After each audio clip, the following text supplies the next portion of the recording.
нэг асуулт байгаа маа. Яг өнөөдөр бас энэ төрийн албанд хор дутагдж байна. Төрийн албаагч нарыг бас хуулиар хамгаалагдсан хүнд сурталтангууд гэж ард иргэд хувийн хвшлийнхэн бас хэлээд байгаа нь оргууч шорттоо. Гэхдээ өнөөдөр бидний өмнөөс яг энэтэй зэрэгцүүлж үзэх томоохон асуудал бол мэдээллийг дамжуулах, мэдээллийг баталгаажуулах энэ бичиг цаасан дээр бас нэлээд их том дэвшил гаргахгүй бол энэ бас нэлээд томоохон тэг болж байна л да. Өнөөдөр ингээд хөдөө орон нутгаас шуудангаар бичиг ирэх гэж 7-оос 10 хоног ирээд тэрний шийдвэрлэгч зөндөө уддаг. Тэгээ гар хөлийн үсэг зурнаг өчнөл юм шат дамжлагтай. Энийг шийдэхэд засгийн газрын үйл ажиллагааны мөрийн хөлбөртөөс асуусан байгаа. Монгол улсын одоо бүх 330 сумыг шилэн кабелээр холбоно. Энэгээр бид нар одоо цаг хугацаа орон зайнаас хамаарахгүйгээр мэдээлэл солилцдог, мэдээлэл дамжуулдаг ийм бололцоог бүрдүүлнэ гэж. Энэ ажлыг шийдчих юм бол яг энэ төрийн албаны хурд гэж өгүүлэгч байгаатай адилхан бид мэдээллийг нь хурдан солилцдог болох юм бол энэ хэмжээгээр бидний одоо явуулж байгаа үйл ажиллагаа ард иргэдэд хүрэх шийдвэр мэдээлэл дамжуулах нэлээ томоохон алхам болно гэж үзэж байгаа. Энэ ажил маань хурдан хийгдэх хэрэгтэй байна. Энэ талаар юу болж байгаа юм бол яг энэтэй холбогдоод зөвхөн мэдээлэл дамжуулаад авах шиг цахим гараа үсэх асуудал бас. Ирж байгаа мэдээлэл бид нэг утсаар явж байгаа утсаар ярьж байгаа мэдээлэл баталгаатай биш байдаг. Заавал цаасаар тамга дарж гараа үс суужж явдаг. Хэрвээ бид интернет ашиглаад энэ цахим шилэн кабель ашиглаад цахим гараа үсгэх гэх юм бол баталгаажуулаад явдаг болчих юм бол бид заавал цаас дамжуулаад авах. Нэлээд олон чирэгдэл цаас одоо хөрөнгөний зардлыг дээрээс нь цаг хугацааны хувьд аюул хэмнэлт гаргах гэдэг юм аа. Энэ тал дээр энэ цаашид юу хийх юм болоо цахим гараа үсгэх тул улсыг батлах гэж байгаа. Энийгээ бид нэр аль болох тэр одоо юу гэдэг хувийн хөвчтөр мэдээж төр зарим талдаа муу менеж гэж ярьдаг. Гэхдээ улсын бүртгэл ерөнхий газар дээр энэ эд хөрөнгийн бүртгэл, хуулийн этгээдийн бүртгэл, иргэний бүртгэл, одоо ухаалаг иргэний цахим үнэмлэх болгочоо чивтэй энэ дэр гараа үсгэх цаашдаа зурж баталгаажуулж таарна. Тэгээ энэгээр дамжуул цахим гараа үсгийнхаа асуудлыг шийдвэрлэх маш хурдан хугацаанд.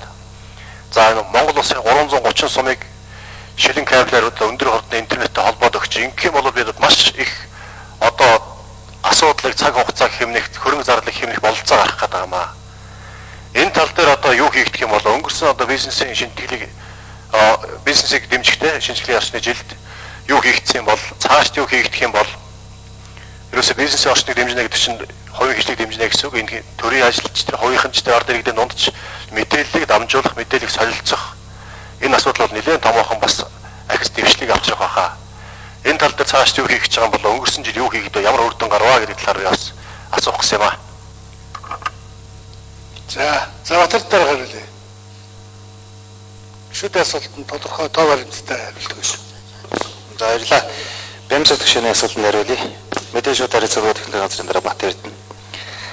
За захим гараа үсгийн хуулийн тухай хэлээд захим гараа үсгийн хууль бол засгийн газрын уралдаанаар хэлцэгдээд их хурал өргөн баригдаад за өчигдрийн байдлаар бид нар ажлын хэсэг их хурал дээр байгуулсан ажлын хэсгийн түвшинд эцэслээд ингээд явцсан байгаа. Тэгээд энэ эх 7 хоногоос банк хороогоор ороод ингээд цаашдаа явчих واخа гэсэн юм. Ерөнхийдөө бол хувийн сектор, төрийн байгууллагууд их хурлын банкороод гişүүд гэдэг ингээд хамтарсан ажлын хэсэг бол нэлээд ажиллаад гайгүй ингээд явчих واخа гэж ингэж бодож байна. За 300 гац сумыг шилэн кабелээр холбох төсөл жил гаруй хугацаанд баг 2 жилийн хугацаанд бас нэлээд удаашрч байгаа. Ерөнхийдөө бол зээлийн хэлэлцээр хэрэгжүүлэх ажлын хэлэлцээрүүд бүх шатны хэлэлцээрүүд бол хийгдээ дууссан. Гэхдээ зарим талаараа бол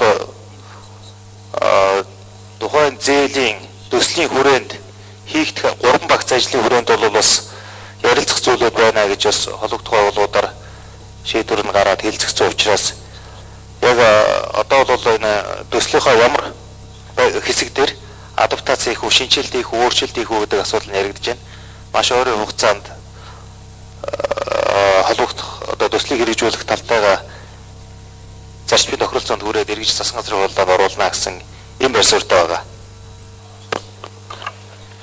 За Баярцаг сайдын хариулт өгсөн үү? Хөрлөө ахар сайд. За цахим гараа үсгийн тухай Бат Эрдэнэ дараа тайлбар хэлсэн. Шилэн кабелийг барих асуудал нөгөө Хятадын 300 саяас авах зээлээс 40 саяд нь хийгдэх ажил байсан.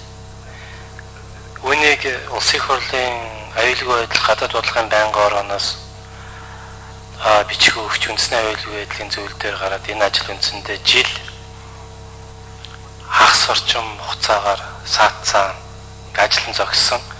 Үүнийгээ дагаад Хятад улсаас хэрэгжүүлж байгаа бүх төслүүд үндсэндээ зогссон, яг адилхан. Тэгэхээр засгийн газрын уралдаан дээр энэ асуудлыг 2 удаа авч хэлэлцээд эргэж энэ асуудлыг боловсруулж үндэсний аюулгүй байдлын зөвлөлд бас танилцуулаад явъя гэж хэлсэн байгаа. За засгийн газраас гаргасан шийдвэр бол энэ шилэн кабелийн ажлыг нь шуурхаалъя. Тэр нэг хооронд нь холбоотой барьдаг бас тэр аюулгүй байдалтай холбоотой тэр тоног төхөөрөмжүүдийн мөнгийг нь хасаад энүүгээрээ нэмж тэр шилэн кабелийг нэмж сундуудыг оруулах гэсэн ийм чиглэлтэйгээр төслийг боловсруулж өргөө явж байгаа. Энэ үндэсний аюулгүй байдлын зөвлөлөөс энэ хэрвээ дэмжигдэх юм болвол энэ ажил явна.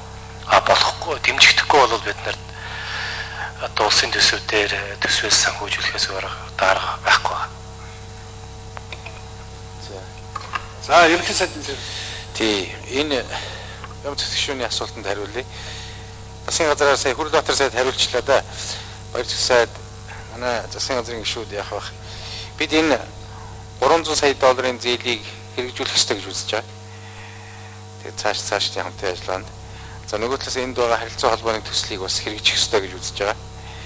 Энэ хүрээнд энэ шилэн кабель бүх сумдыг холбох энэ шилэн кабелийн асуудлыг бас шийдвэрлэх ёстой. Засгийн газрын мөрийн хөтөлбөр мөн олон одоо талын ач холбогдолтой бизнес, мэдээлэл, аюулгүй байдал олон талаас цаг хугацаагаад ач холбогдолтой учраас зайлшгүй хэрэгжүүлэх ёстой гэж ингэж үзэж байгаа.